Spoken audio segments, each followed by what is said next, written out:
3일밤 저녁 예배에 나오신 성도님들을 주님의 이름으로 축복하고 환영합니다.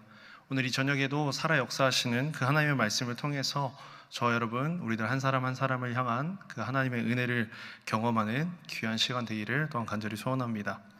우리가 계속해서 나누고 있는 이 사무엘상의 말씀을 보면요, 사건이 전개되는 이야기, 스토리 형식으로 되어 있기 때문에 그 맥을 잘 짚어서 읽다 보면 귀한 깨달음을 우리는 발견할 수 있습니다. 오늘 본문 28장을 포함한 사무엘상 이 후반부에서 제가 발견한 깨달음은 뭐냐?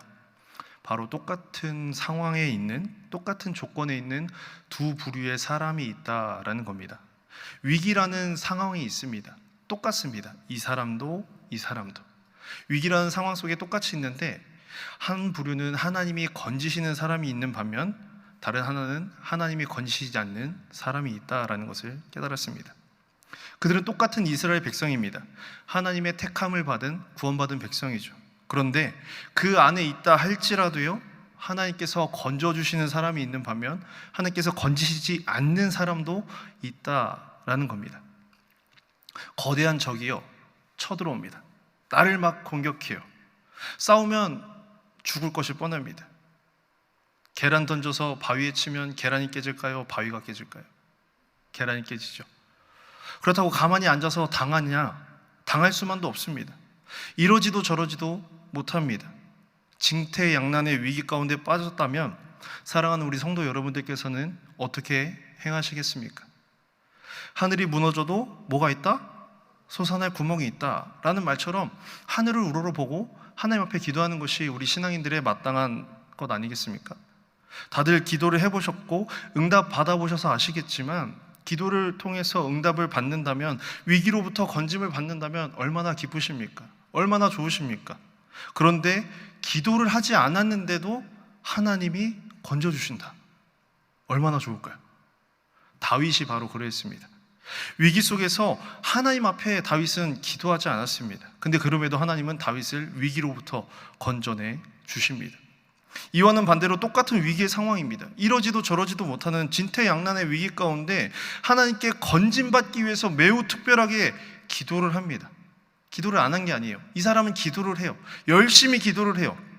그럼에도 불구하고 건짐받지 못하는 한 인물이 있습니다. 그가 누구냐? 바로 오늘 본문에 나오는 사울입니다. 누군가는 기도도 안 했음에도 구원을 받고 건짐을 받고, 누군가는 간절히 기도함에도 구원받지 못하는, 건짐받지 못하는 이 대조가 오늘 본문이 속해 있는 이 맥락 가운데 있다라는 겁니다. 왜 그럴까요? 도대체 무엇이 다윗과 사울 이 둘의 차이를 이렇게 만들어내는 것일까요? 오늘의 말씀을 통해서 신접한 여인을 찾고 있는 이 사울을 통해 한번 저와 여러분 우리의 신앙을 한번 돌아보는 그런 시간이 되기를 소원합니다. 사울은요, 왕으로 세움 받았을 때만 해도 하나님의 은혜 아래서 잘 살았습니다. 하나님의 인도하심 아래서 이스라엘 백성들 가운데 촉망받는 지도자, 리더였습니다. 그래서 사무엘상 11장 15절의 말씀을 보면요, 모든 백성이 길갈에 모여서 여호와 앞에서 사울을 왕으로 삼았고요, 하나님 앞에 화목제도 드렸고요, 모두가 크게 기뻐하였다. 절차부터 해서 모든 것이 다 좋았다라고 했습니다.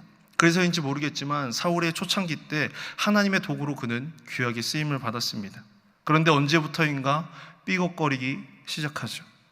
사울의 삶 가운데 하나님이 온데간데 없어지기 시작한 겁니다. 그의 생각, 그의 마음, 그의 판단, 그의 모든 것에 있어서 하나님이 없어지니 누가 드러났냐? 사울 자신이 드러나기 시작했습니다. 사울의 생각이, 사울의 마음이, 사울의 판단이, 사울의 행동이 바로 사무엘상 15장에 나타난 바로 그 사건입니다. 사울이 보여준 이 행동, 그의 마음 가운데, 그의 중심 가운데 하나님이 계시지 않다라는 것을 여실히 보여주셨습니다. 성경은 이러한 사울의 행위에 대해서 뭐라 말씀하느냐? 여호와의 말씀을 버렸다라고 평가하고 있습니다. 말씀을 버렸다는 것이 무엇일까요? 우리가 가지고 있는 성경책을 그냥 쓰레기통에 냈다 던져버렸다는 걸까요? 아닙니다. 말씀에 대해서 요한복음 1장 1절은 이렇게 말씀하고 있습니다. 태초에 말씀이 계시니라. 이 말씀이 하나님과 함께 계셨으니 이 말씀은 곧 무엇이라? 하나님이시니라. 말씀은 곧 하나님이신데요, 사울이 말씀을 버렸다는 것은 곧 뭘 버렸다는 거냐? 하나님을 버려버렸다 라는 거예요. 이러한 사울에게요, 하나님은 선지자 사무엘을 통해서 3번이나 무려 예언하셨습니다. 그것도 긍정적인 예언, 돌아오라는 예언이 아니라 부정적인 예언을 3번 하셨습니다. 그 3번 가운데 2번은 앞서 나눴던 우리 말씀 가운데 있었습니다. 첫째로 사무엘상 13장에 기록된 사건입니다. 블레셋과의 전투를 하기에 앞서서 하나님께 제사를 드려야 하는데 1일 동안 기다렸습니다. 7일 동안 기다렸습니다. 그런데 누가 안 오죠? 선지자가 오질 않습니다. 사무엘이 오지 않자 기다렸다 지친 사울은 본인이 알고 있는 그대로 제사법대로 하나님께 제사를 드렸습니다. 큰 일을 앞두고서 하나님 앞에 기도하는 것, 제사하는 것, 예배하는 것, 지극히 당연한 것 아니겠습니까? 신앙적으로 올바른 겁니다. 당연한 것을 사울은 행했습니다. 신앙의 모습을 보여줬습니다. 심지어 그는 말씀을 잘 알아서 제사법대로 행했습니다. 그런데 우리가 알아야 할 것은요, 사울의 그 겉모습이 아니라, 신앙의 겉으로 잘 갖춰진 그 모습이 아니라 실제로 그 안에는 불신앙의 모습을 드러냈다라는 사실입니다. 눈에 보이는 제사라는 행위를 하기에 앞서서 하나님이 세우신 질서가 무엇인지, 하나님이 세우신 법이 무엇인지 사울은 알아야 했습니다. 그런데 그 모든 것을 다 무시해버린 겁니다. 다시 말해서 사울은 자신의 이 급급한 상황 앞에 하나님의 주권과 하나님이 세우신 질서보다 내 상황이, 내가 힘든 것이 더 먼저였다라는 겁니다. 주 안에서 사랑하는 우리 성도 여러분, 우리가 반드시 기억해야 할 사실은요, 바로 여기에 있습니다. 우리가 하나님을 믿는 자로서 살아갈 때 예배에 참석했다고 해서, 또 기도했다고 해서, 봉사했다고 해서, 헌금을 냈다고 해서, 표면적으로 유익한 일을 했다고 해서 그것을 모두 신앙이 있는 일이다라고 포장할 수 없다라는 겁니다. 우리가 믿는 하나님은요, 우리가 겉으로 보여주는 신앙적인 일로 우리의 믿음을 보시지 않습니다. 하나님은 뭘 보시느냐? 우리 안에 담겨있는 중심, 가치관, 삶의 태도, 자세를 보십니다.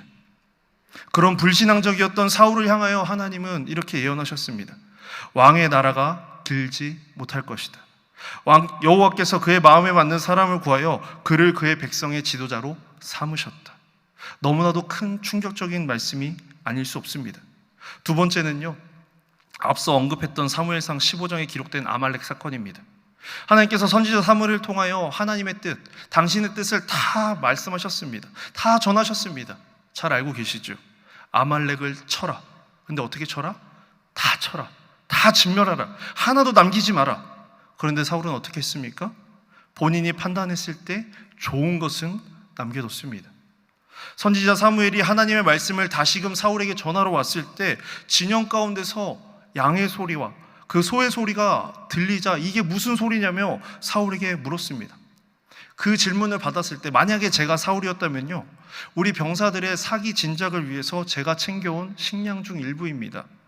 이런 거짓말로 애도로 됐을 텐데 사울은 착한 건지 바보 같은 건지 잘 모르겠는데 있는 그대로 다 이야기합니다. 여호와 하나님께 제사하려고 양들과 소들 중에 좋은 것은 남겨뒀습니다. 그 외에는 하나님이 말씀하신 대로 다 죽였습니다. 무엇입니까? 앞서 일어났던 13장에 기록된 것과 같은 똑같은 일의 반복이라는 겁니다. 겉으로는 신앙 있는 모습, 하나님을 정말로 위하는 모습처럼 보입니다. 하나님께 제사 드리기 위해, 예배 드리기 위해 좋은 것을 따로 마련해 두었습니다. 다 죽이기에 아까웠다. 제가 보기에도 너무나 좋은 것이기에 하나님께 드리면 더 좋을 것 같아 남겨두었다 라는 겁니다. 겉으로는 잘 포장되어 있죠. 믿음이 있어 보이죠. 신앙이 있어 보이죠. 하지만 그 내면에는 하나님의 말씀에 대한 불순종이 있었다라는 겁니다. 그러한 사울을 향하여 선지자 사무엘은 하나님의 말씀을 전하였습니다. 왕이 여호와의 말씀을 버렸으므로 여호와께서 왕을 버려 이스라엘 왕이 되지 못하게 하셨음이니이다. 한 번이 아니라요, 2번이나 같은 내용을 언급하시면서 뭐라 말씀하시느냐? 여호와께서 오늘 이스라엘 나라를 왕에게서 떼어 왕보다 나은 왕의 이웃에게 주셨나이다. 이렇게 예언합니다. 그리고 오늘 본문에 나타나는 사건이 바로 이제 3번째 사건입니다. 재미있는 것은요, 25장 1절에서 이미 언급되었던 사무엘의 죽음을 다시금 이야기하는 것으로 시작합니다. 죽었던 사무엘이 다시금 부활했다가 또 죽었느냐? 아닙니다. 사울의 마지막 이야기를 다루기 위해서 보조적인 장치로 사용된 것뿐입니다. 사무엘이 죽고 장사하였는데 어떤 이유였는지 모르겠지만 사울은 신접한 자와 박수를 이스라엘 땅에서 다 쫓아내었습니다. 죽였습니다. 성경이 그 이유에 대해서 기록하고 있지 않기 때문에 그 내막을 다 알 수 없지만 분명 사무엘의 죽음과 관련이 있는 것은 분명합니다. 그동안 신앙적인 모습 가운데 불신앙의 모습을 드러냈던 사울이 이번에는 반대로 하나님의 뜻에 합당한 대로 신앙적인 모습대로 잘 보여주고 있다라는 겁니다. 그런 점에서요, 사람은요 양면성을 가지고 있어요. 이중성을 가지고 있습니다. 무엇이냐? 모두가 다 하나님만의 뜻을 선택해서 올바르게 하나님을 잘 믿는 것이 아니라요, 하나님을 믿는 가운데서 불신앙으로 빠지기도 하고 불신앙 가운데서 살아가다가도 가끔은 또 신앙의 모습으로 돌아오기도 한다라는 겁니다. 이러한 양면성은 사울뿐만 아니라 이스라엘의 위대한 왕 다윗에게서도 발견됩니다. 앞선 27장의 말씀을 보면 다윗은 자신을 죽이려고 하는 사울을 피해 블레셋으로 망명하였습니다. 하나님께 묻고 하나님의 응답을 받아서 하나님의 뜻대로 움직였느냐? 결코 그렇지 않습니다. 다윗 스스로 내린 결정이었습니다. 그의 망명의 과정을 들여다보면 신앙적인 모습이라고는 1도 찾아볼 수 없습니다. 그런데 그 과정 가운데서 하나님이 뭘 해주시느냐? 다윗을, 이스라엘을 건져주셨다라는 겁니다. 오히려 다윗은 그 불신앙의 과정 가운데서 이스라엘의 적국이었던 아말렉을 쳤습니다. 무슨 말을 하고 싶은 거냐? 불신앙 가운데 살아가려고 노력했지만, 불신앙 가운데 살아가고 있었지만 신앙의 모습은 지키고자 다윗이 노력했다라는 겁니다. 다윗에게도 양면성이 있었습니다. 이중성이 있었습니다. 신앙의 모습 가운데 불신앙의 모습으로 살았던 사울이나 불신앙의 모습 가운데 신앙으로 살았던 다윗뿐만 아니라 오늘날 우리들 역시 마찬가지다라는 겁니다. 저와 여러분, 우리의 모습을 돌이켜 보십시오. 우리 안에 신앙의 모습, 또 불신앙의 모습, 그 모든 것이 존재하고 있음을 우리는 인지해야 합니다. 사울이라고 해서 우리가 말씀을 듣고 알고 있는 그 프레임을 씌워서 단순히 사울은 나쁜 사람, 신앙 없는 사람 취급할 것이 아니라는 사실입니다. 어떠한 이유였건 어떠한 동기였건 사울은 그 신접한 자와 박수를 이스라엘 땅에서 쫓아내었습니다. 그것은 분명 하나님 앞에서 바른 일을 행했다라는 겁니다. 그런 와중에 블레셋이 뭘 하느냐? 이스라엘과 전쟁을 치르기 위해서 이제 수넴에 진을 쳤습니다. 사울 역시 이스라엘을 모아 길보아에 진을 쳤습니다. 그런데 사울의 마음이 지금 어떻습니까? 오늘 본문 5절의 말씀을 한번 다 같이 읽어보겠습니다. 5절의 말씀입니다. 시작. 사울이 블레셋 사람들의 군대를 보고 두려워서 그의 마음이 크게 떨린지라. 아멘. 사울의 마음이 그냥 떨린 것이 아니라 크게 떨렸다, 성경은 말씀합니다. 전쟁을 앞둔 사람의 그냥 일반적인 긴장은 아니었습니다.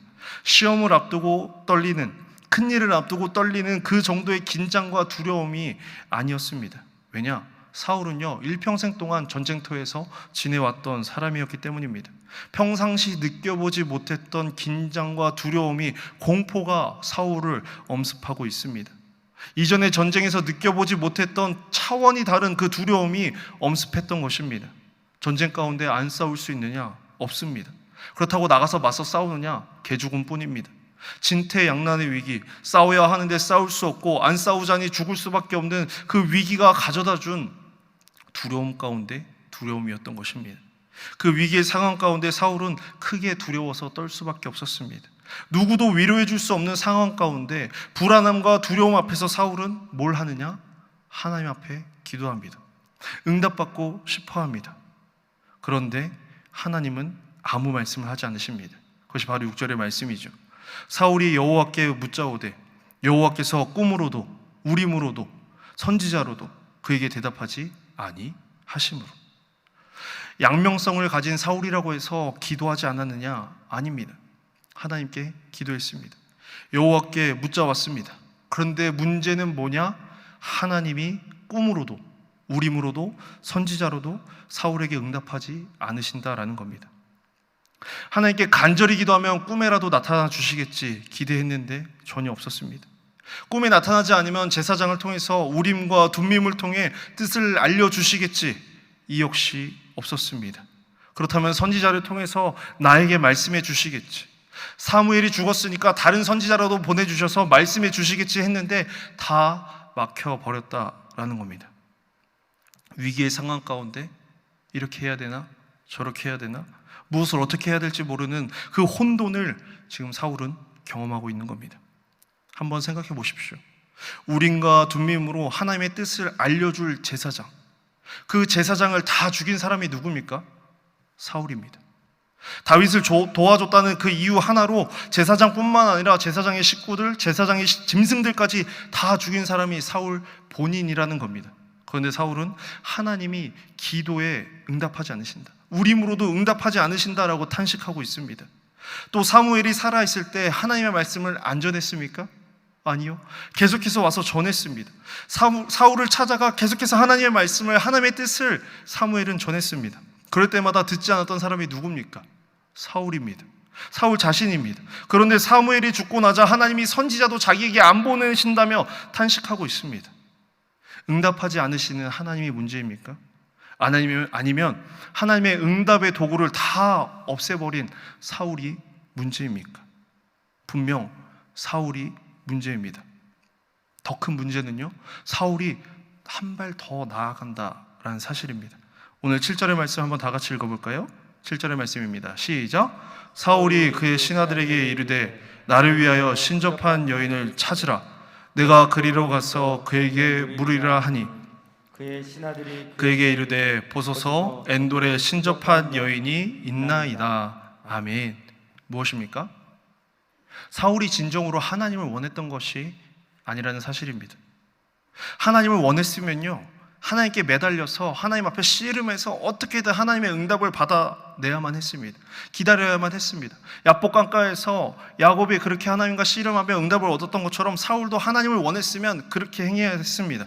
사울은 하나님이 필요한 게 아니라 뭐가 필요했냐면요, 자신의 문제를 해결해 줄 도깨비 방망이가 필요했던 겁니다. 위기의 상황 가운데 하나님이 아니라 다른 어떤 존재라도 나에게 도움이 된다면 하나님 말고도 얼마든지 괜찮다라는 것을 보여준 겁니다. 이것이 바로 사울이 가지고 있는 기본적인 신앙의 스탠스이자 삶의 태도, 자세였습니다. 앞서 2번의 사례를 언급해드렸는데 한 번이나 2번이면 실수다, 어쩌다 보니 그렇게 됐다라고 말로 넘어갈 수 있을 겁니다. 그런데 똑같은 일이 1번, 2번, 3번 반복되면요, 그건 더 이상 실수가 아닙니다. 그건 그냥 그 사람이 가지고 있는 가치관이고요, 삶의 방향인 겁니다. 사울은 분명 기름 부음 받았던 자였습니다. 하나님의 영에 사로잡혀서 예언까지 했던 사람이었습니다. 그런 자가 오늘 지금 왕이 아닌 것처럼 변장하고 있습니다. 오늘날 대통령이 움직일 때 얼마나 많은 경호 인력이 붙는지 아십니까? 그처럼 당시에 왕이 움직일 때도 마찬가지였습니다. 그런데 혹여라도 사람들에게 들킬까봐 단 2사람만 데리고 야심한 밤에 사울은 신접한 여인을 찾아갑니다. 그 모습을 한번 상상해 보십시오. 어디 왕 같겠습니까? 오늘날에 비유하면요, 목사인 제가 이 자켓을 뒤집어 쓰고 저기 나가서 그 빨간 깃발 말고 빨간 깃발, 하얀 깃발 같이 걸려있는 집이 용하다면서요, 그런 집에 찾아가는 거예요. 거기 가서 뭐라 말하느냐?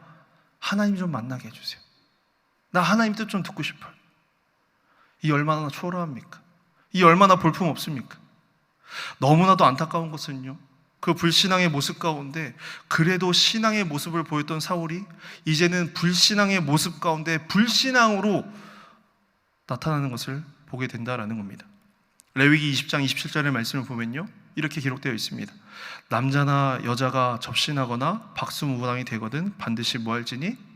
죽일지니 곧 돌로 그를 치라 말씀하십니다.